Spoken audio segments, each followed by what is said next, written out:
El tren ese que se volvió célebre con un nombre terrible, la Bestia. Porque antes había el Águila Azteca, había la Burra, había otras líneas que tenían su denominación. El más famoso, el más elegante, era el que tenía ese nombre, que deriva de una presea que se da a destacados extranjeros, ¿verdad? Y había varios. Estaba el Independiente. No, o sea, eso fue mucho posterior. El tren ese cuya vía querían mantener de aquí a Guanajuato. Y que durante un tiempo prestó servicio meramente turístico. Sí, ahora ya nomás sobrevive el de las barrancas del Cobre. El Chepe. Ándale. Sí. El transoceánico me llamaba mucho la atención. ¿Te acuerdas que era de vía angosta? Sí. Era el único que tenía pues una vía como de juguete, como de trenecito de Chapultepec. Pero había dos, el transísmico, que era ese, y el transoceánico, que era uno que se supone que iba a ir de Veracruz a Acapulco, y solo llegó a las orillas del río Balsas, a una ciudad que se llama Balsas. Entonces ahí intervinieron los grandes intereses camioneros e impidieron que el tren llegara a Acapulco. Pues esta es la Bestia y es un tren de carga y hace recorridos habituales, pero lo han agarrado para echarle mosca, porque ni siquiera pagan pasajes, sino que se trepan y los ves como esos trenes de la India, que me impresiona mucho ver cómo atiborran no solo los vagones, sino los techos. Sí, y acá es la característica de la Bestia, ¿no? Que ya se ha vuelto el transporte oficial de los inmigrantes. Dale, sí. Bueno, pero ¿quién hace algo por esos pobres hombres, mujeres?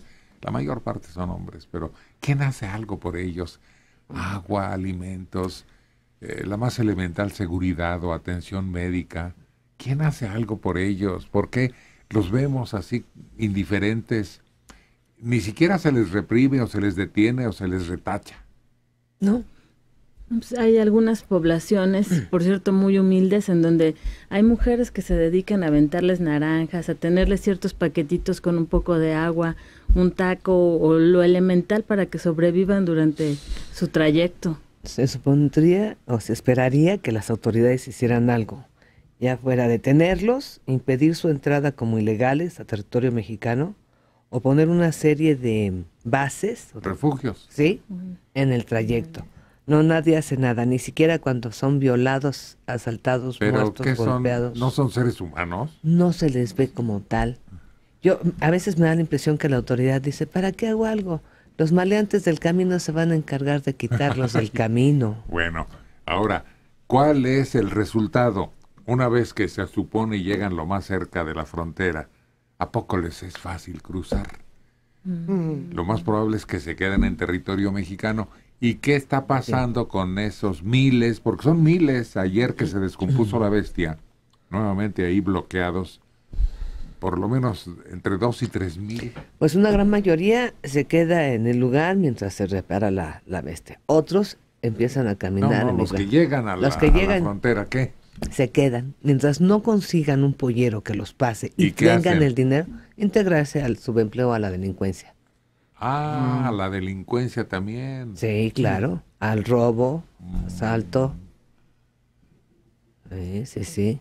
Pues se descarriló en Oaxaca, las lluvias hicieron que se aflojara la tierra y otra vez se salieron de las vías unos vagones, descarrilamiento le llamamos, ¿no? Es el Ferrosur y pues la Bestia quedó en Tierra Blanca, Veracruz, entre Tierra Blanca, Veracruz y Coatzacoalcos, con un desperfecto. 3 vagones se salieron de las vías. Y ahí ves a la gente y dices tú, bueno, y estos pobres, mira, sus propias necesidades básicas. ¿Hay dónde? ¿O nomás ahí? Donde se un pueda. desamparo total. Y el único que los ayudaba, el padre Solalinde, Ese señor está lo zafado. quitaron y lo acusaron de protagonista. Pues, por el eso lo obispo. sacaron, porque es un payaso, pues, muy sacerdote y todo, pero él quería ser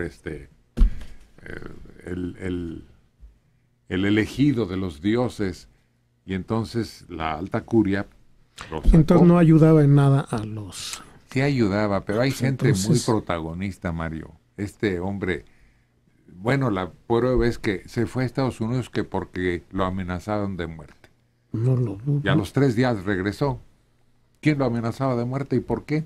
Si lo único que hacía era cuidar un refugio de los varios que incluso se han establecido, y eso por la religión, no porque el gobierno o instituciones benéficas se hagan cargo.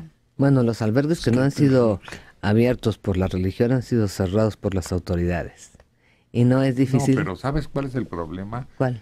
Los vecinos. ¿Quién aguanta que estén haciendo chis y chas alrededor de tu casa, de tu campo, de No, pues tus nadie. animales, de tus Nadie. niños? No, nadie. Y el peligro que conlleva estos grupos que entran y salen todo el día de estos albergues. Pero finalmente, pues era hacer algo. Y si las autoridades cierran, hagan algo a cambio, pongan algo a cambio. Y no por mejorar las condiciones de vida de los ilegales, sino por proteger a tus ciudadanos. Si ellos son los afectados, bueno, mueve de ahí el albergue, tu autoridad, dales medidas de seguridad y tu población va a estar tranquila. Pero no, son subhumanos. Simplemente los ven como algo no digno de un trato humano. Pues es un fenómeno extraño. Pero es lo mismo que viven nuestros paisanos en Estados Unidos. No. ¿No? No, En de cuanto al ninguna trato, manera, ¿no? no. No. No, el bracero o el indocumentado, el espalda mojada, lleva su lana, tiene sus parientes que le apoyan y le auxilian en determinado. Estos pobres, no. No Nada. tienen nada. Es que son una especie como de híbridos, porque por un lado las autoridades se comprometen a cuidar su paso por el país. ¿Qué es cuidar su paso por el país? Darles albergues o estarlos viendo a distancia de que no vayan a ser atacados por grupos de narcotraficantes que los incluyan a sus filas. Y por otro lado son rechazados por la gente del mismo país. Pues es algo que no sabes cómo debes de manejar, si te acercas o no te acercas, si les permites el paso o los ves como delincuentes, que a la vez dicen no los podemos detener porque no son delincuentes. Entonces es algo que no está No, clasificado. Pero la ley es muy clara, sí se sabe qué hacer y está establecido en la ley deportarlos. Pero entonces, ¿por qué Eso es no? lo que se debería de Al hacer. rato los tienes otra vez. Sí, pero mira, hay un gran descuido en la frontera. Ni el Instituto de Migración ni las aduanas funcionan. Se pasan volando, no sé, pero nadie los ve hasta que ya están en Veracruz, en Tamaulipas, nadie los ve, Héctor.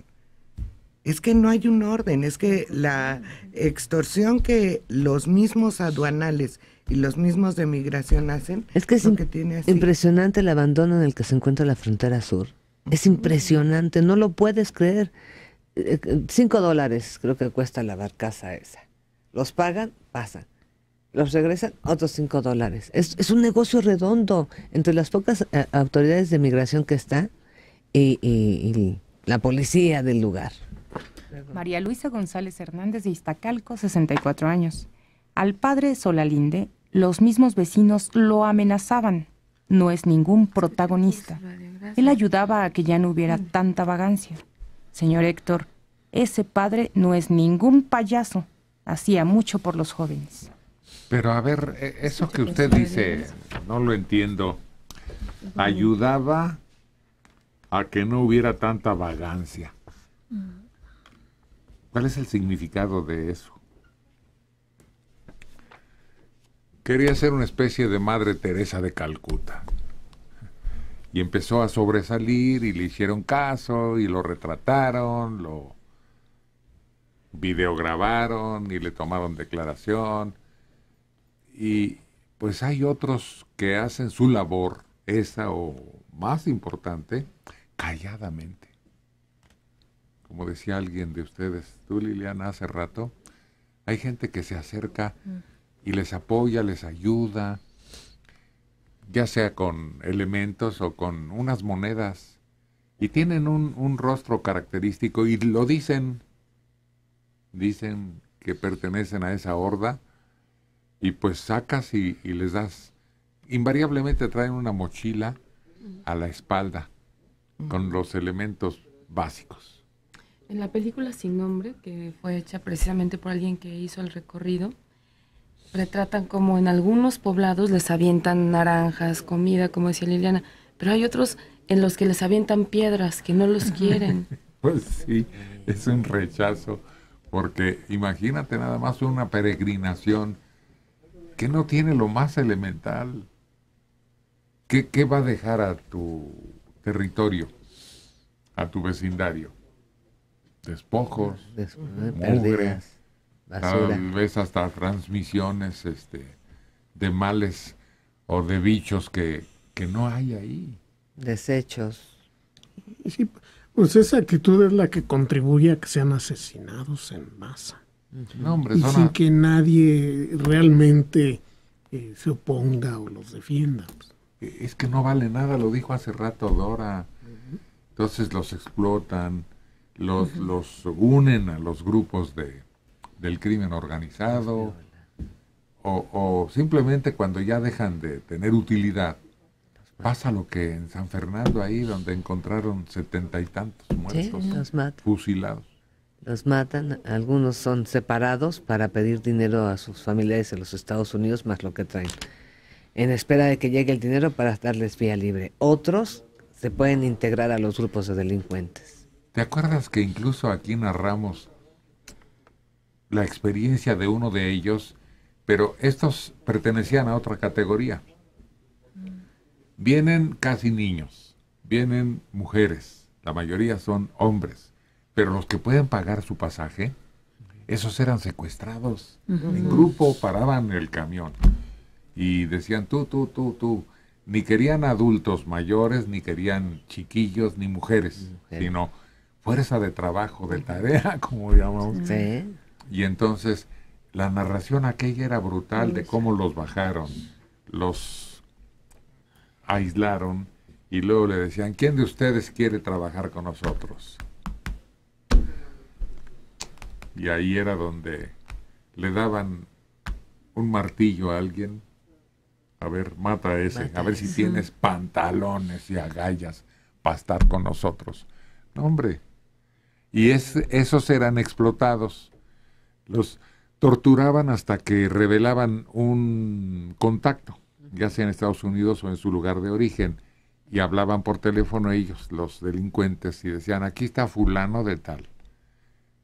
Se va a morir si usted no manda tal cantidad. Ese era el tipo de explotación de que eran víctimas. Sí. Y cada uno de estos hombres tenía que enfrentarse a diferentes peligros. Mira, el caer en las manos de los delincuentes, las autoridades de migración, las policías municipales de cada uno de los estados que van recorriendo, porque no es nada más en la entrada, es todo el recorrido. El rechazo de la población en cada uno de estos lugares. Los pleitos entre ellos mismos, porque mencionaba uno de los hombres estos, no te puedes dormir en el tren arriba, aunque te arrulle, porque el de junto te roba los zapatos o te roba lo que traes en tu bolsa, o te mete la mano en tu ropa a ver qué te quita. Entonces son 5 o 6 grupos, 6 peligros latentes y manifiestos a los que están expuestos. Latentes, en cualquier momento un grupo de delincuentes. Manifiesto, el que va junto, el paso con las autoridades, el derecho de paso. Es una gran aventura y muchos no llegan, se mueren en el territorio.